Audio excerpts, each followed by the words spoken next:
अल्लाह दे नबी जदों मेरे को आए ना, मेरे कार उन्होंने कदम रखिया, कदम मुबारक रखिया, रब ताला ने बकरियां वधा के 100 गुना ज्यादा कर दित्तियां ते बकरियां 700 की तादाद ते पड़ गईयां। ब्रेन की ग्रोथ रुक जाती है, उसकी हड्डियां कमजोर हो जाती है, 100 उस जिस्म के मसले मसाइल हो सकते हैं, उसके गुर्दे फेल हो जाते हैं, कार्डियोवास्कुलर डिजीजेज हो जाते हैं, ऑस्टियोपोरोसिस उसे हो जाता है, बीपी लो हो जाता है, बुखार हो जाता है, बंदे की शुगर लो हो जाती है, उसके फेफड़े फेल हो जाते हैं, उसके दीगर ऑर्गन्स काम करना बंद कर देते हैं।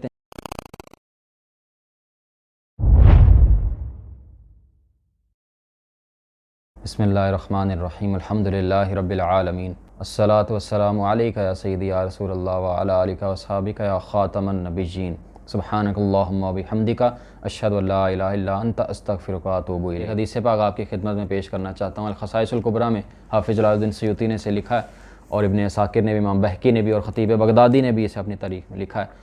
तो ये हदीस पाक बड़ी प्यारी है। इसे समझाने के लिए मैं आपको थोड़ा साइंस की तरफ ले जाना चाहता हूँ। दुनिया और चाँद के दरमियान में जो फासला है ना, वो फासला 3,84,400 किलोमीटर है, यानी 3,84,400 किलोमीटर। और चाँद का जो वज़न है ना, वो 8.1 × 10⁻19 टन्स है, यानी इतना ज़्यादा वज़न है। कैलकुलेटर पे आप लिखेंगे ना, कैलकुलेटर पे एरर आ जाएगा, इतना ज़्यादा चाँद का वज़न है। तो अंदाज़ा लगाएं चाँद कितना बड़ा है। और चाँद का जो इक्वेटोरियल रेडियस है ना, वो 1737.5 किलोमीटर है, यानी 1737.5 किलोमीटर। और सरफेस एरिया कितना है? 38 मिलियन किलोमीटर स्क्वायर इसका सरफेस एरिया। इतना बड़ा चांद और इतना वजनी चांद है और इतनी दूर फासले पे है।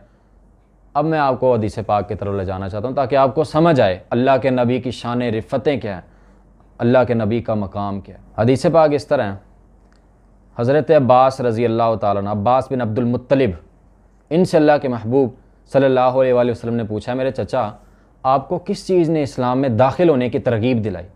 कहा, या रसूल अल्लाह सल्लल्लाहु अलैहि वसल्लम, मेरी आँखों की ठंडक प्यारे अल्लाह के महबूब सल्लल्लाहु अलैहि वसल्लम, मुझे तो आपके बचपन नहीं इस्लाम में दाखिल होने की तरगीब दिला दी थी। हजूर ने पूछा, ऐ मेरे चचा वो कैसे? कहा, या रसूल अल्लाह, मैं देखता था आप पगूड़े में थे और आप ऊपर देखते थे और चाँद की तरफ देखते थे और चाँद से गुफ्तगू करते थे, चाँद से बातें किया करते थे ए महबूब सल्लल्लाहु अलैहि वसल्लम। और मैं देखता था या रसूलल्लाह पगूड़े में आप ऊपर उंगली का इशारा करते थे और जिधर जिधर आपकी उंगली जाती थी उधर उधर चाँद वहाँ को मूव करना शुरू कर दे, चाँद हरकत में आ जाता और उसी रुख को, उसी सिमत को वह चल पड़ता। तो अल्लाह के महबूब सल्लल्लाहु अलैहि वसल्लम ने फरमाया, मेरे चचा सदकता, आपने बिल्कुल सच फरमाया मेरे चचा। ज़रा खुद सोचिए यार, कितनी प्यारी, कितनी इससे कितने अकायद साबित होते हैं। हज़ूर अलैहिस्सलाम पगूड़े में थे, पगूड़े में बच्चे को, चंद माह का बच्चा होता है तो पगूड़े में उसको डाला जाता है, पगूड़े में उसे रखा जाता है। ज़्यादा बड़े बच्चे को पगूड़े में नहीं डाला जाता। तो हज़ूर चंद माह के थे। अल्लाह के महबूब सल्लल्लाहु अलैहि वसल्लम की मेमोरी देखिए, और ये मेमोरी कोई शॉर्ट टर्म नहीं, ये लॉन्ग टर्म मेमोरी है।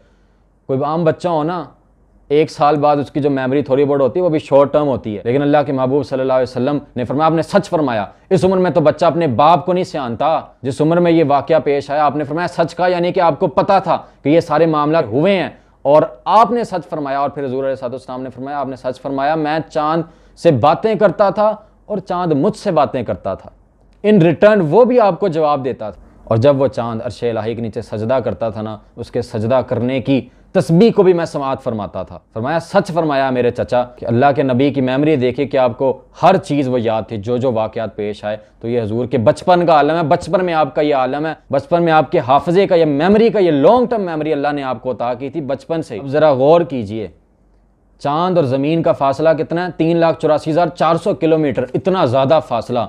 और चांद का अपना वजन कितना है? 8.1 × 10⁻19 टन। और चांद का सरफेस एरिया कितना है? 38 मिलियन स्क्वायर किलोमीटर। इतना वजनी चांद, इतनी दूर फासले पे। और जब आप उंगली से इशारा करते हैं, इतना बड़ा चांद, और हजूर की एक उंगली के इशारे पे चांद झुक जाता, जिधर उंगली उठाते महद में क्या ही चलता था इशारों पे खिलौना नूर का।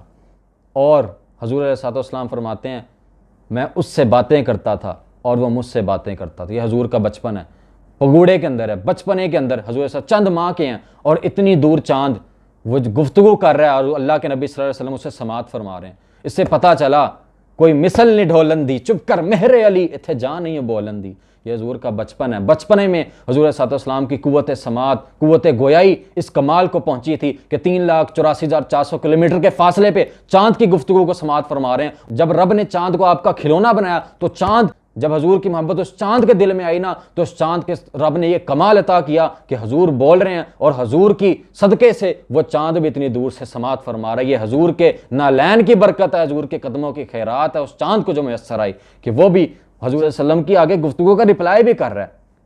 और आपको थोड़ा सा और बताता चलूँ कि साउंड ट्रैवल करने के लिए ना किसी मीडियम की ज़रूरत होती है। सॉलिड लिक्विड गैस में से कोई चीज़ होगी साउंड ट्रैवल करेगा, वरना साउंड ट्रैवल नहीं कर सकता। और चांद और ज़मीन के दरमियान में स्पेस है, वैक्यूम है। तो ये अल्लाह के नबी की शानें देखिए, अल्लाह के नबी की मकाम और रिफ़तें देखिए जो रब ने आपको मकाम अता किए, बग़ैर किसी वास्ते के, बग़ैर किसी मीडियम के आप चांद तक अपनी आवाज़ पहुँचा रहे हैं और चांद वहाँ से बोल रहा है। लेकिन आप सल्लल्लाहु अलैहि वसल्लम दुनिया में मक्के शरीफ के अंदर, पगूड़े के अंदर आप वो चांद की गुफ्तगू समात फरमा रहे हैं बग़ैर किसी मीडियम के। और ये फिर वही चांद, फिर जब अल्लाह के महबूब सल्लल्लाहु अलैहि वसल्लम, जब कुफार ने कहा ना चांद के 2 टुकड़े करके दिखाइए, तो अल्लाह के महबूब ने जब उंगली उठाई ना, तो चांद को पता था ये वही महबूब है, ये वही महबूब सुबहानी है, ये रहमतल लिल आलमीन है, जिन्हें बचपन में रब ने मेरी ड्यूटी लगाई थी कि इनके लिए खिलौना बन जा। जब हजूर ने उंगली का इशारा किया, चांद ने अपना सीना चाक काट के हजूर की बारगाह में पेश कर दिया। आयशा सिद्दीक़ा आप फरमाती थी, मिस्र की औरतों ने यूसुफ का हुस्न देखा था ना, तो उन्होंने अपनी उंगलियां काट ली, उन्हें खबर ना हुई। वो मेरे हुजूर का हुस्न देख लेते ना, अपने सीनों पे छुरियां चला लेती और उन्हें फिर भी खबर ना होती। तो ये हजूर की शानें हैं, हजूर की रिफ़तें हैं। वो चांद भी समझता है, उसको पता है कि अल्लाह के महबूब का मकाम क्या है। वो बेजान हो के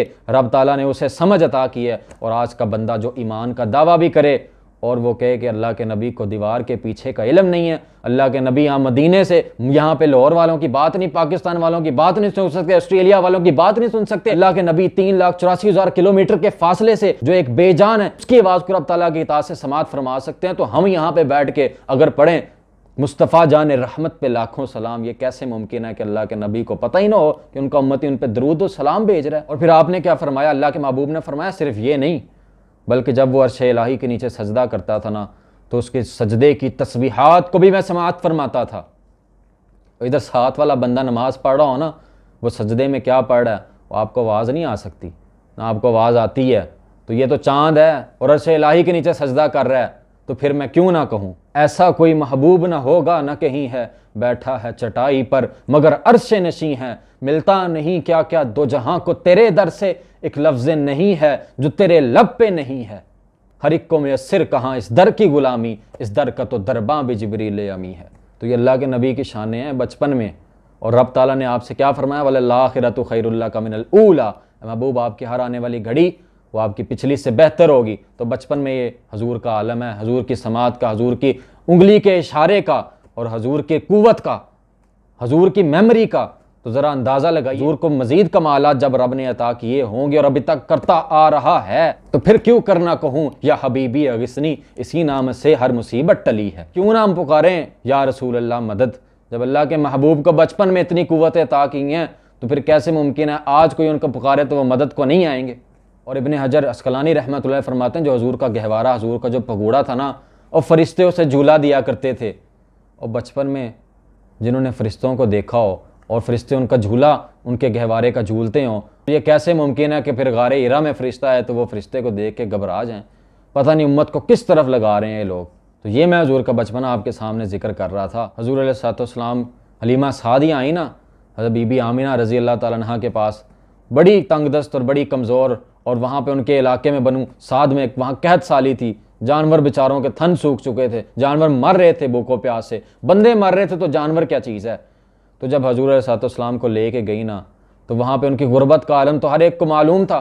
तो हज़रत हलीमा सादिया रज़ी अल्लाह तआला अन्हा, जब रात सारी लोग देखते ना पड़ोस, जब सारी रात इनके घर में रोशनियाँ और उजाले होते ना, तो लोग भी परेशान और हैरान हो जाते। इनकी पड़ोसन आई हज़रत हलीमा सादिया की, कहा कि बीबी क्या करती हो, ओ हम तुमसे बेहतर हालत में है, लेकिन हमें इतनी इस्तिताअत नहीं कि हम सारी सारी रात चिराग जलाएं, वो आपके घर से सारी रात रोशनियाँ आती हैं, खैरियत है, इतना तेल कहाँ से ले आती हो। हज़रत हलीमा सादिया रज़ी अल्लाह तआला ने फरमाया, ये तेल की, ये चिराग की चमक नहीं, ये मोहम्मद मुस्तफ़ा के नूरानी चेहरे की चमक है। इनके कदमों की बरकत है कि मेरे पूरे घर में उजाला होता है, इनके नूरानी चेहरे की बरकत है। चमक तुझसे पाते हैं सब पाने वाले, मेरा दिल भी चमका दे चमकाने वाले, बरसता नहीं देख कर अब्र रहमत, बदों पे भी बरसा दे बरसाने वाले, तो जिंदा है वल्ला, तो जिंदा है वल्ला, मेरी चश्मे आलम से छुप जाने वाले। हज़रत हलीमा सादिया क्या फरमाती हैं, कहती हैं 7 बकरियां सन मेरे कोल, अल्लाह दे नबी जदों मेरे कोल आए ना, मेरे कार उन्होंने कदम रखिया, कदम मुबारक रखिया, रब ताला ने बकरियां वधा के 100 गुना ज्यादा कर दित्तियां, ते बकरियां 700 की तादाद पे पड़ गईयां। 700 की तादाद पे अल्लाह के महबूब के कदमों की खैरात मिली हलीमा सादिया के घर में, 7 से 700 बकरियां हो गई। और फिर लोगों ने कहा, उन्होंने कहा हलीमा सारी बरकतें खुद ही समेटती जा रही हो और कोई हमारे पे भी तरस करो, हमारे पे भी कोई रहम करो। तो हज़रत हलीमा सादिया ने, एक तालाब था पास, हजूर अलैहिस्सलाम के कदम मुबारक उस तालाब में रखे कि महबूब सल्लल्लाहु अलैहि वसल्लम के कदम उस तालाब के ऊपर लगे ना। तो हज़रत हलीमा सादिया रज़ी अल्लाह ताला अन्हा ने बाकियों से कहा अपनी बकरियां ले आओ और इस तालाब में उनको पानी पिलाओ। और जब पानी पिलाया ना तो फिर उन्होंने लोगों को कहने पे मजबूर हो गए कि मोहम्मद हमारे बड़ी शान वाले, तो ये कहने पे मजबूर हो गए, लम यअति नज़ीर कफ़ी नज़रिन मिसले तो न शुद्ध पैदा जाना, जग राज को ताज तो रे सरसो, तुझको शहे दो सरा जाना, अल बहरू वला वल मौज तगा मन बेकस तूफान, होश रुबा मंझधार में हूँ बिगड़ी है वा, मुरी नैया पार लगा जाना। तो फिर वो हर चीज़ में जब मुश्किल पेश आती ना, हलीमा सादिया से कहती है इस बच्चे की बरकत से हमारी मुसीबत को दूर करो। और आपका बेटा, हलीमा सादिया का बेटा एक दिन आया, हजूर सल्लल्लाहु उनके साथ जाया करते थे ना बकरियां चराने। लोगों ने कहा देखो बकरियां चराते थे, और भाई यूसुफ को तूने कुएं में देखा भी तो क्या देखा है, गाफिल जो मतलब था मुक़य्यद कर दिया तूने। और भाई बकरियों के पीछे पीछे देखते हो, सिदरत मुंतहा के आगे तुम्हें दिखाई नहीं देता। आपके बेटे ने आके ना अपनी वालदा से एक दिन फरमाया, आपने फरमाया मोहम्मद बड़ी शान वाले हैं। कहते हैं कि जब हजूर सल्लल्लाहु हमारे साथ होते हैं ना तो इतनी सख्त धूप होती है, लेकिन फिर भी हजूर के हमेशा सर पे एक बादल साया किए रखता है, और हम भी फिर हजूर के नेड़े नेड़े चलते हैं ताकि हमें भी वो छाँव में असर आ जाए। कहते हैं जब हम किसी ऐसे जंगल में जाते हैं ना जहाँ पे सब्ज़ा खुश्क हो चुका होता है, दरख्तों के पत्ते मुरझा चुके हुए होते हैं, और जब हजूर वहाँ कदम मुबारक रखते हैं ना तो वहाँ हरियाली फिर से जाहिर हो जाती है, और वह दरख्तों के सब्ज़ा भी उग जाता है, फल भी लग जाते हैं, और कहते हैं हम सब फिर वो बरकतें लूटते हैं। आप फरमाते हैं कि जब हजूर सल्लल्लाहु अलैहि वसल्लम रेत पे चलते हैं ना तो आपके कदमों के निशान ही जाहिर नहीं होते। जब किसी पहाड़ या किसी पत्थर पे कदम रखते हैं तो वो खमीरा हो जाता है, और हजूर सल्लल्लाहु के कदमों के निशान उस पर ठहर जाते हैं। जब कहते हैं हम किसी जंगल में दाखिल होते हैं, वहाँ पर जितने जानवर होते हैं वो आके मोहम्मद सल्लल्लाहु अलैहि वसल्लम के आके कदमों के बोसे लेते हैं, आके हजूर को सजदे करते हैं।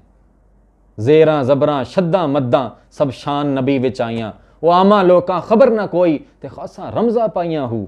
और एक और हदीस मैं आपके सामने पेश करना चाहता हूँ, तो शेख अब्दुल हक मुहद्दिस देहलवी ने मदारिज नबुव्वा में लिखा है, और भी दीगर आपको सीरत की किताबों में मिल जाएंगे, मौहिदुल दुनिया के अंदर भी आप तलाश कर लेंगे। पहले आपको थोड़ा सा और बैकग्राउंड बताता चलूँ। एक जो 5 से 8 साल का बच्चा होता है ना, उसे दिन में 5 गिलास पानी पीना उसके लिए मस्ट है, नहीं पिएगा उसे कई बीमारियाँ लग सकती हैं।